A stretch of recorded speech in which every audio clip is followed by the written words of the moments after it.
सौतन। राधा एक सीधी सादी लड़की है। उसकी सास विमला तो उसे बहुत प्यार करती है, लेकिन उसकी जिठानी लता को राधा बिल्कुल पसंद नहीं। राधा अपने ससुराल में बहुत खुश थी, लेकिन उसकी ये खुशी ज्यादा दिनों तक नहीं टिकी, क्योंकि राधा का पति मिहिर उसकी सौतन ले आया। ये कौन है जी? आप किसको घर पर ले आए? ये इस घर की नई बहू और मेरी पत्नी सोनाली है। क्या? आपने दूसरी शादी कर ली? ऐसा करते हुए आपको शर्म नहीं आई? आपने एक बार भी मेरे बारे में नहीं सोचा? ये क्या बोल रहा है बेटा? तेरी पहली पत्नी के होते हुए तू दूसरी शादी कैसे कर सकता है? कौन है ये चुड़ैल? निकाल इसे यहाँ से। माँ, राधा, आप दोनों एक बात समझ लो। मैंने सोनाली से शादी अपनी मर्जी से की है, वो यहीं रहेगी। राधा, तुम्हें यहाँ रहना है तो रहो, नहीं तो निकल जाओ यहाँ से। और सोनाली अब यहीं रहेगी। राधा को मिहिर की बात सुनकर बहुत दुख हुआ। वो रोते हुए अपने कमरे में चली गई। तभी मिहिर सोनाली को उसी कमरे में लाता है और राधा से कहता है, राधा, तुम गेस्ट रूम में शिफ्ट हो जाओ। आज से सोनाली मेरे साथ इसी रूम में रहेगी। ये क्यों इस रूम में रहेगी? ये मेरा कमरा है। आप इसे लेकर गेस्ट रूम में चले जाओ। ओह डार्लिंग, इस गवार को तुमने सर पर चढ़ा रखा है। छोड़ो ना, हम दोनों गेस्ट रूम में चले जाते हैं। वैसे भी इस रूम का इंटीरियर डिजाइन मुझे खास पसंद नहीं है। ओके डार्लिंग, जैसा तुम। मिहिर उसे लेकर चला जाता है और राधा कमरे में बैठकर बहुत रोती है। तभी वहां पर विमला और लता आ जाती है। विमला राधा को समझाती है, लेकिन लता अपनी देवरानी के जख्मों पर नमक छिड़कते हुए कहती है, राधा, जरूर तुम में ही कोई कमी होगी जो तुम्हारा पति तुम्हारे हाथ से निकल गया और तुम्हारी सौतन ले आया। मेरे पति तो बिल्कुल वैसे नहीं है। वो किसी दूसरी औरत को आंख उठाकर देखते तक नहीं है। हाँ, मेरी ही कमी है कि मैंने उन्हें भगवान की तरह पूजा, उनकी हर छोटी से छोटी बात का ख्याल रखा। मुझे नहीं पता था कि वो मेरे साथ ऐसा करेंगे। लता बहू, ये कोई समय है ऐसी बातें करने का? जाओ, राधा के लिए कुछ खाने को ले आओ। अगली सुबह सब बैठकर नाश्ता कर रहे थे।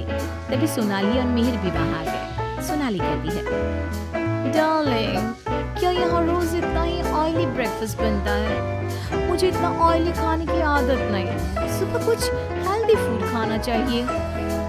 आज तुम ये खा लो डार्लिंग, कल से तुम जो कहोगी इस घर में वही बनेगा। ओके डार्लिंग, मैं आज तुम्हें अपने हाथों से खाना खिलाऊंगी। सोनाली मिहिर को अपने हाथों से खाना खिलाती है। ये देखकर राधा को बहुत दुख होता है। उसके बाद मिहिर अपने ऑफिस चला जाता है। तब लता सोनाली से कहती है, सोनाली, कैसा लगा तुम्हें अपना ससुराल? अच्छा है, लेकिन यहाँ कोई भी मुझे पसंद नहीं करता। पसंद तो मुझे भी कोई नहीं करता। सब उस राधा के आगे पीछे ही घूमते हैं। चलो छोड़ो इन बातों को।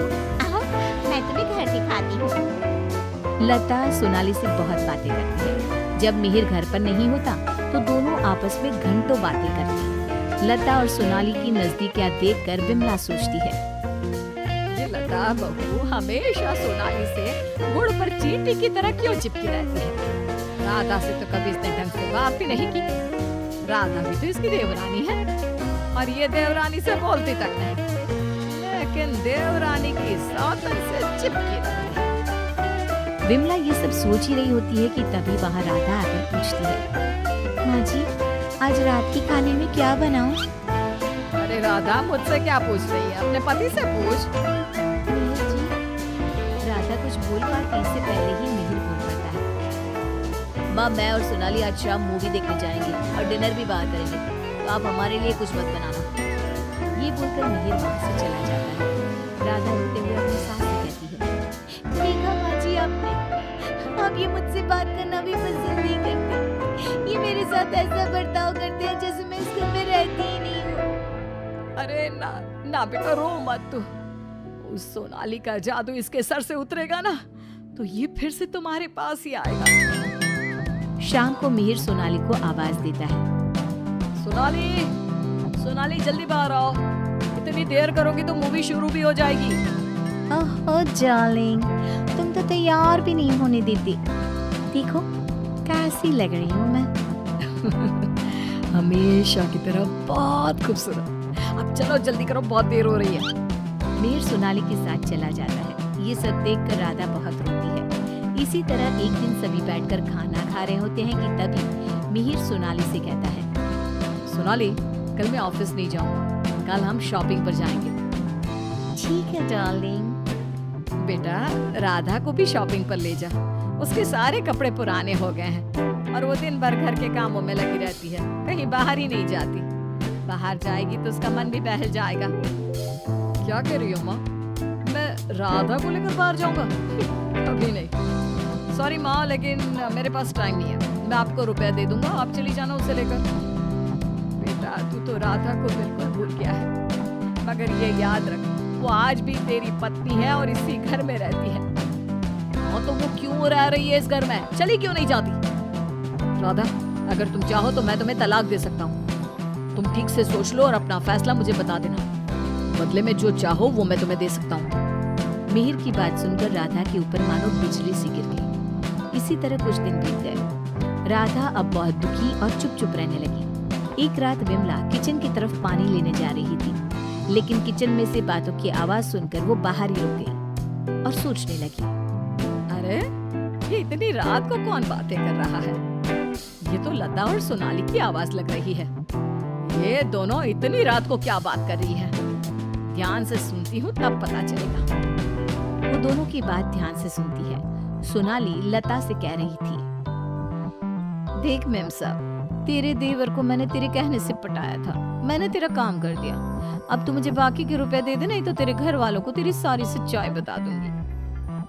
अरे तू ज्यादा चालाक मत बन, मैं तुझे पहले भी कई सारे रुपए दे चुकी हूँ, अब और रुपए नहीं दे सकती। तू जैसी लड़की को इतना अच्छा घर दे दिया, इतना अच्छा पति दे दिया, और क्या चाहिए तुझे? विमला दोनों की बात सुनकर समझ जाती है कि दाल में कुछ काला है। वो सोनाली की जन्म कुंडली निकालने में लग जाती है। तब उसे सोनाली की सच्चाई पता चलती है। एक दिन विमला सारे घर वालों को बुलाती है और कहती है, मेहर, तुमने सोनाली से शादी कर ली है, ये बात हमारे रिश्तेदारों को भी तो पता चलनी चाहिए ना। मैं तुम दोनों की शादी की खुशी में एक छोटा सा प्रोग्राम करना चाहती हूँ, जिसमें मैं सारे रिश्तेदारों को बुलाऊंगी। सोनाली, तुम भी अपने रिश्तेदारों का नाम और पता बता दो, मैं खुद उन्हें निमंत्रण भेजूंगी। ये सुनकर सोनाली घबरा जाती है। तभी मिहिर कहता है, माँ, सोनाली का कोई रिश्तेदार यहाँ नहीं रहता, वो सब अमेरिका में रहते हैं। सोनाली खुद अमेरिका से आई है, इसलिए आप बस हमारे रिश्तेदारों को ही इनवाइट कर दीजिए। मेहर, तुम बहुत भोले हो, तभी तो इस 420 सोनाली ने तुम्हें आसानी से बेवकूफ बना दिया। ये कोई अमेरिका से नहीं आई, ये जेल से आई है, और इसके घर वाले भी एक नंबर के चोर हैं। ये और इसके घर वाले लोगों को बेवकूफ बनाकर घर लूट कर ले जाते हैं, और इसको तुम्हारी जिंदगी में लाने वाली है लता। लता, अब तुम बताओ, क्यों किया तुमने ऐसा? हाँ, मैंने ही सोनाली को रुपए दिए थे कि वो मिहिर को अपने प्यार के जाल में फंसा ले और मेरी देवरानी की सौतन बनकर इस घर में आ जाए। लेकिन भाभी, आपने ऐसा क्यों किया? क्योंकि मैं जलती थी तुमसे। घर के सभी लोग और माँ तुमसे प्यार करते थे, मैं तुमसे बदला लेना चाहती थी, इसलिए मैंने ऐसा किया। भाभी, आपको शर्म आनी चाहिए। आपने मेरा घर बर्बाद किया, मैं आपको कभी माफ नहीं करूंगी। सारी सच्चाई जानने के बाद मिहिर सोनाली को घर से निकाल देता है और राधा से माफी मांगता है। राधा, मुझे माफ कर दो, मैंने तुम्हारे साथ ठीक नहीं किया। मिहिर, मैं तुम्हें माफ नहीं कर सकती और ना ही तुम्हारे साथ रह सकती हूँ। मैं जा रही हूँ ये घर छोड़कर। लेकिन राधा, इसमें मेरी क्या गलती? ये सब तो भाभी ने किया है ना, मैं तो बेकसूर हूँ। अगर सोनाली सच में अच्छी लड़की होती तो क्या तुम उसे छोड़ते? कभी नहीं। और इस बात की क्या गारंटी है कि कल तुम्हें सोनाली से अच्छी लड़की मिलेगी तो तुम दोबारा ऐसी गलती नहीं करोगे? राधा अपना सामान लेकर घर से जाने लगती है। विमला और मिहिर उसे बहुत रोकते हैं, लेकिन वो नहीं रुकती। राधा जाते जाते अपनी जेठानी से कहती है, भाभी, आप क्यों उदास खड़ी हो? आपने जो चाहा था वो तो पूरा हो गया ना। मैं जा रही हूँ हमेशा के लिए। अब आप ही इस घर की बहू हैं। अब सब आपको ही प्यार करेंगे, बस। तभी लता का पति विकास आ जाता है और कहता है, नहीं राधा, ये इस लायक नहीं कि इसे कोई प्यार करे। लता, तुम अभी इसी वक्त इस घर से निकल जाओ। मैं तुम्हें एक सेकंड भी यहाँ बर्दाश्त नहीं कर सकता। अगर मैंने तुम्हें इस घर में जगह दी तो न जाने कल तुम हमारे ऊपर कौन से दुखों का पहाड़ तोड़ दोगी। लता विकास से बहुत माफी मांगती है, लेकिन वो उसे घर से निकाल देता है। लता को इस बात का पछतावा था कि उसने अपना हंसता खेलता घर बर्बाद कर दिया। ना तो विकास अपनी पत्नी लता को माफ करता है और ना ही राधा अपने पति मिहिर को माफ करती है।